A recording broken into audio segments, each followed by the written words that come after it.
Às vezes, antes de dormir, você fica pensando como é que eu vou resolver esse negócio. A acordar, às vezes, sem sono, 5 horas da manhã e já levantar, porque eu quero fazer, eu quero que aconteça. Primeiro, acho que a gente deve pensar ali nas grandes revoluções que a gente teve na sociedade. Começar ali por o feudalismo. A gente conseguiu organizar a parte de agricultura, ter mais comida. Até no Egito Antigo, quando a gente começou a formar as primeiras cidades, também começou a ter mais disponibilidade de alimento. Revolução Industrial. As pessoas saíram das fazendas, saíram do campo e foram para as cidades. Então, por exemplo, se a gente vivesse na Revolução, um pouco antes da Revolução Industrial, a gente provavelmente já está descalço aqui conversando. A gente não ia ter dinheiro para comprar um sapato, porque o cara tinha que ser muito rico. Pós-Revolução Industrial, todo mundo conseguia comprar um sapato, porque era uma máquina fazendo aquilo. Mas era criança, com a mão pequenininha, tendo que entrar ali para arrumar um detalhe ou outro. Era 16 horas por dia de trabalho, era complicada a situação. Aos poucos, isso foi se organizando. Mas em questão de ganho, ali de tranquilidade para a humanidade, foi gigantesco. Se a gente pensasse para cavar um buraco, antigamente você ia precisar de 10 homens ali com uma pá trabalhando o dia inteiro. Hoje você pega uma daquelas máquinas da Caterpillar ali, um cara operando, resolve o problema. E uma máquina ali de R$1,5 milhão. Então você vai arrumando soluções, só que é aquela situação. O cara que só sabe mexer com a pá e que não se profissionalizou para aprender a operar uma daquelas máquinas da Caterpillar, esse cara está desempregado. Entende? O cara, por exemplo, quando começou os computadores, falou assim, não, isso não é para mim, eu gosto do papel e caneta. Muito provavelmente ele se desatualizou e foi substituído. Muita gente, as pessoas mais velhas, demoraram para conseguir utilizar um celular, por exemplo. Também vão ficando para trás. Então, eu acho que é a mesma situação para a inteligência artificial. Quem está na pegada, quem quer crescer, quem quer se desenvolver, cara, é uma mão na roda. Porque o poder vai trocar de mãos. Aquele cara que estava na cadeira dele, acomodado, tranquilo, com salário, não queria aprender mais nada. Ele já chegou num ponto da carreira que estou bem onde eu estou, ganho bem na posição que eu estou. As regras do jogo vão mudar. E elas mudam sempre.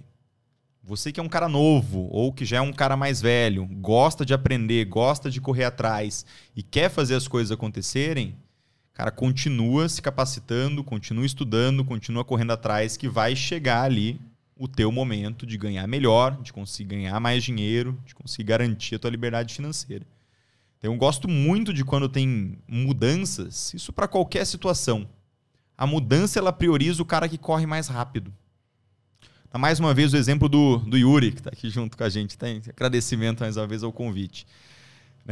Quando começou essa situação de pandemia, muitos podcasts cresceram. O Yuri é um cara que surfou essa onda. Foi esperto, aprendeu, fez, está aí, super bem. Eu, por exemplo, achei interessante esse modelo. Falei, poxa, se eu criasse um podcast...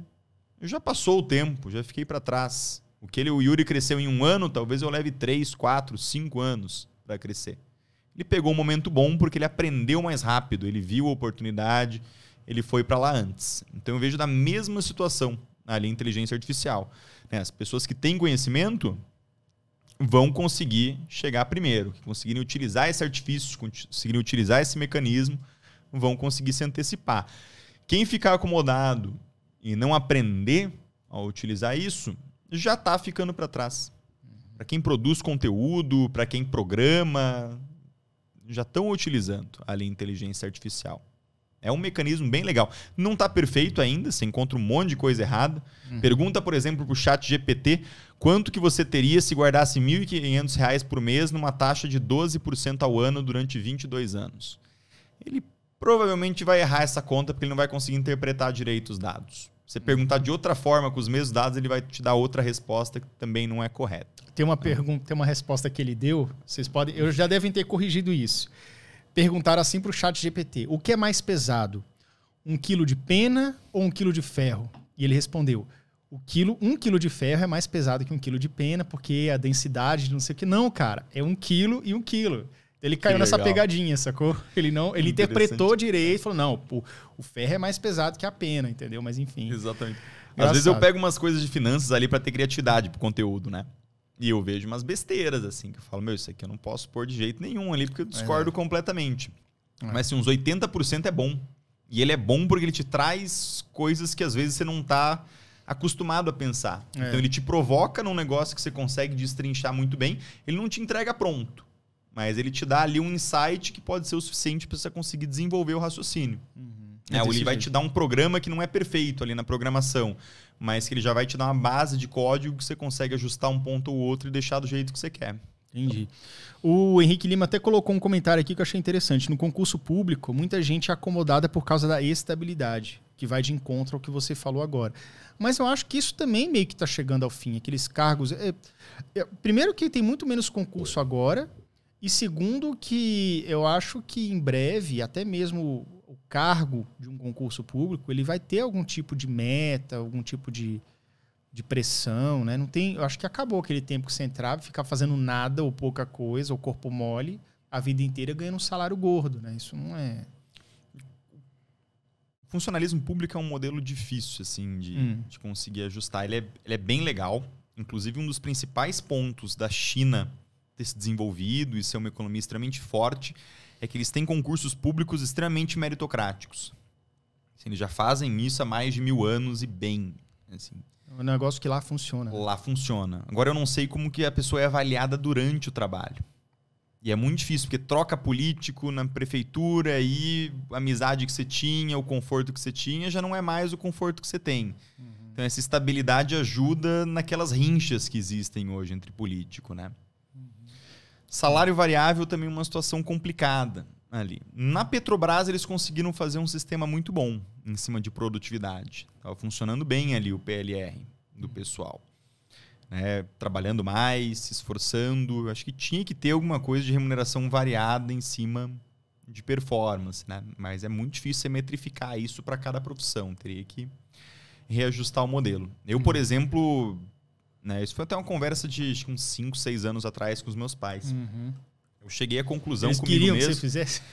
Não queriam, assim, mas eu acho que numa conversa eles falaram, poxa, Rafa, é interessante, né? Porque você tem tranquilidade, sossegado ali. Pensa, você vai ser juiz, por exemplo. Vai ganhar 20, 30, 35 conto por mês.